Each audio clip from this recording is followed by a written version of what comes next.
Now, the next set of pieces is called Phra Abhai Mani.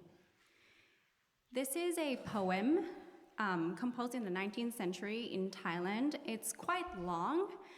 We usually study it in school for Thai literature to study, the poem, and we have to recite the poem. It was composed by a writer called Sunthorn Phu.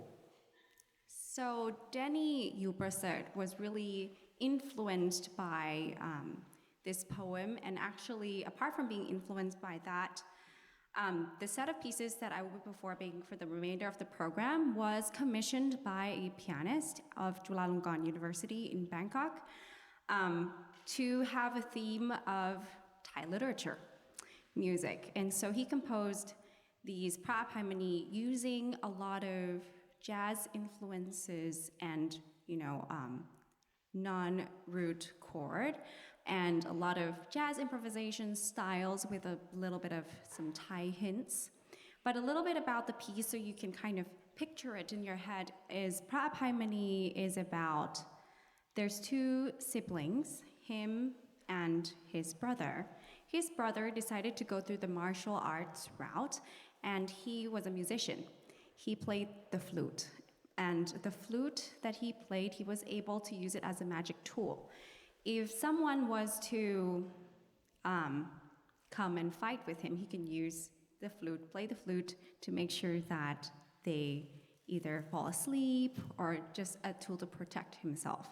So in this journey, there's 10 movements total, but I will give you a synopsis of this entire story.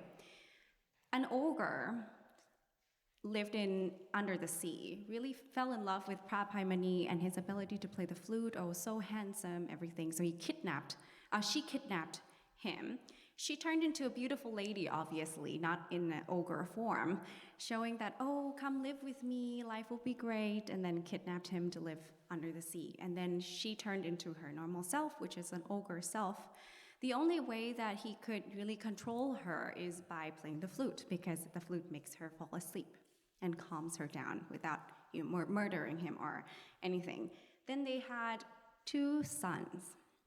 He wanted to escape that place because he felt he knew the truth that she was just an ogre, and then he could not have any freedom.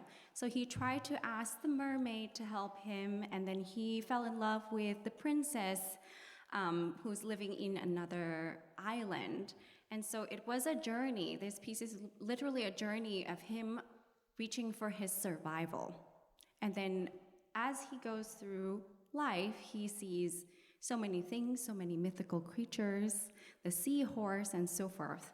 But at the end, he was able to escape with his sons, and then he fell in love. At the end, he fell in love with the princess, and then they got married. So it's actually a very good love story. And in Thai culture, this means that you don't need to always fight using physical, actually fighting to win a war, but you can actually use music. So this is actually a very powerful message that not just the physical human body is going to let you win a war, but actually you can also win through music as well. So I hope you enjoy these set of pieces.